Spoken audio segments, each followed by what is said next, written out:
Welcome back to another episode of Rock Boys Football. Billy Napier, the Florida Gators, taking care of business against Long Island Saturday afternoon. And look, I ain't going to get up here and say that we can take away a ton from that football game on Saturday.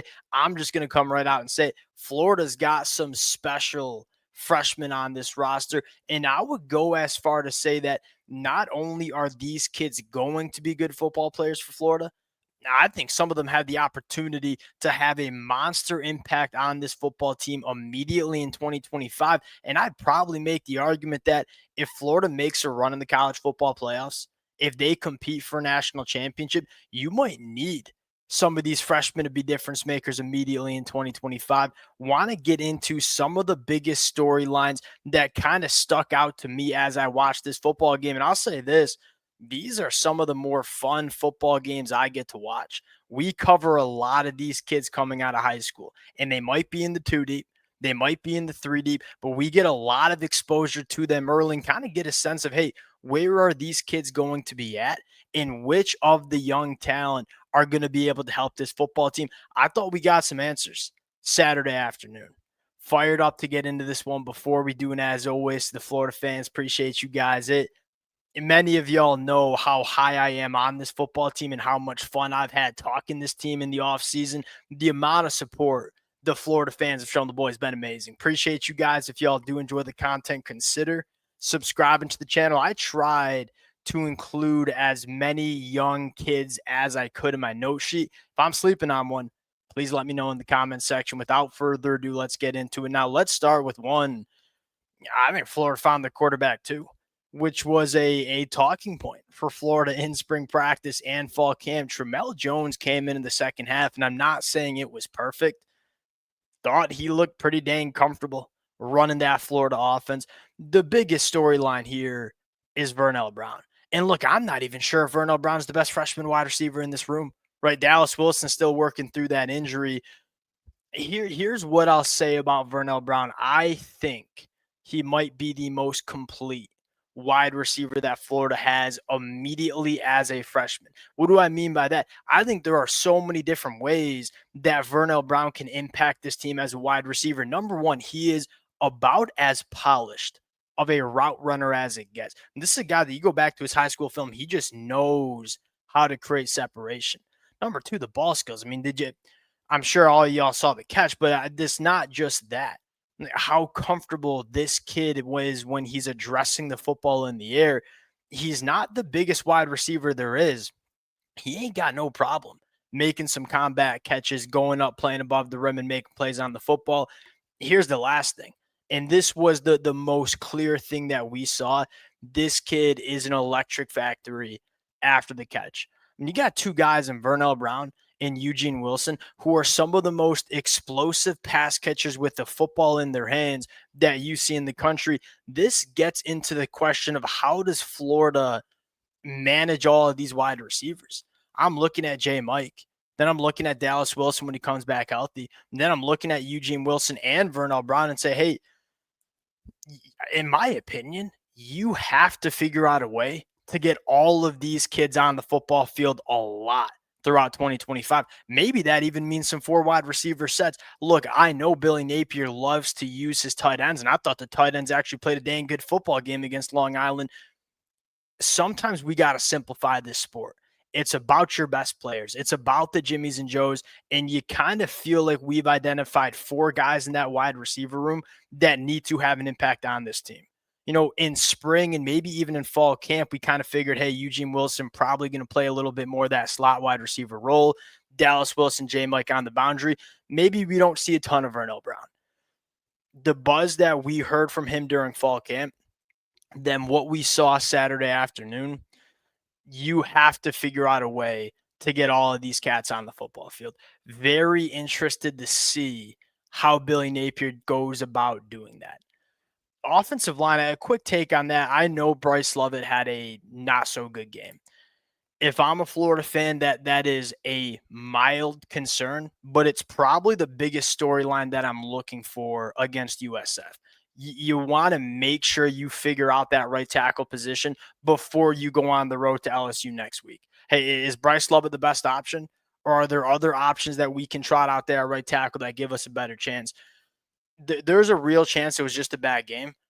There's also a chance that, hey, we got to figure somebody else out for that position. We'll see how it looks against USF. And here's what excites me about USF. I think they got some quality pass rushers, especially coming off the edge. Guys that can give Florida a better look. So you can better figure out, hey, is Bryce Lovett going to be the guy? Or do we have to find somebody else? Defensive side of the football, this is where my storylines came.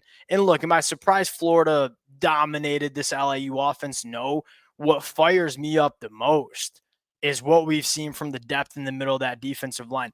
Brandon Bett, we weren't really sure what we were going to get. Had a nice freshman year in 2023 at Baylor, missed almost the entirety of 2024, transfers post-spring to Gainesville. Hey, we knew we needed a body. You went out and got Brandon Bett. I liked what he put out as a freshman at Baylor. We weren't really sure how it was going to translate, especially a year removed in the SEC. He looked great. I mean, he looked like a guy that can give you 20, 30 quality snaps a game, was active in run defense, was active as a pass rusher too. Thought you saw some good things from a guy like Mekhi Borio. Thought you saw some good things from Jeremiah McLeod and Joseph Mbachu as well. The storyline for me is, look, I know they're not going to start, especially when Caleb Banks gets back healthy. We were looking for other bodies that we trusted to play behind Caleb Banks.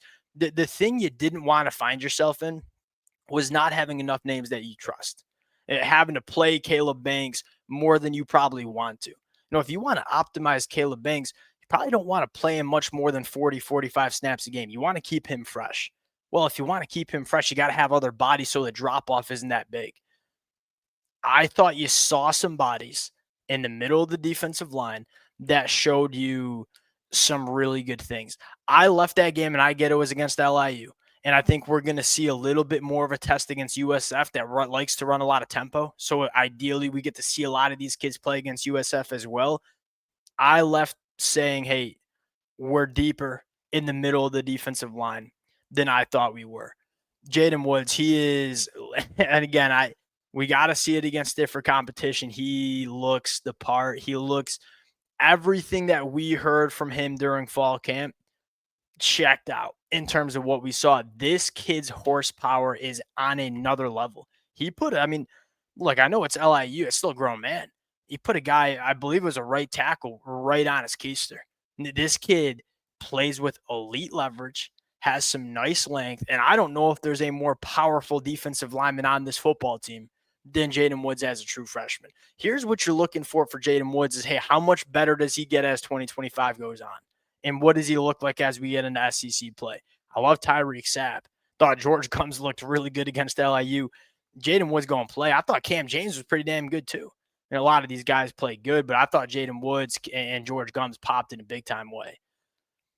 Linebacker position real quick, because the secondary, not a ton to glean from what we saw in the secondary. It was very apparent LIU couldn't throw the football. Linebacker position. What fired me up the most is we had this conversation in terms of these linebackers have another level to them, right? They were really good last year. They were young, but they were really good last year. Can they go out and be great? And what I mean by great is, can we allow these linebackers to have a bigger impact on the football game 2025? Ron Roberts is taking that approach. I mean, we are firing these backers downhill. We're saying, hey, we want y'all to have the impact that a guy like Anthony Hill had with Texas last year. We want 10 plus TFLs. We want to go for 5+ sacks for some of these guys. We have a group of linebackers that, yes, they can do the simple stuff. You can also maximize these guys. You can use them in the pass rush. You can use them to create some negative plays. And boy, did we see an emphasis on getting these linebackers firing downhill, which I think is huge, because you got too much talent in this linebacker room for them to just be pedestrian solid backers. And there's an emphasis on, hey, put these guys in positions where they can really impact the game. I left again. I am not surprised that the starters on this defense played very well. We kind of knew that. What I was really fired up about, some of the young cats, some of the guys that we knew were going to have to be important depth pieces on this team, guys that we were going to have to rely on to play 20, 30 snaps a game. They showed that they can do that, and they showed they can do that at a high level. That's huge for Florida going into 2025. A fun game against USF that will give us a better feel of where this team is. And then, hey, we going on the road and playing one of the biggest games we got all year. Appreciate you guys rocking with it. If y'all do enjoy the content, consider subscribing to the channel, and we'll talk to y'all later. Peace.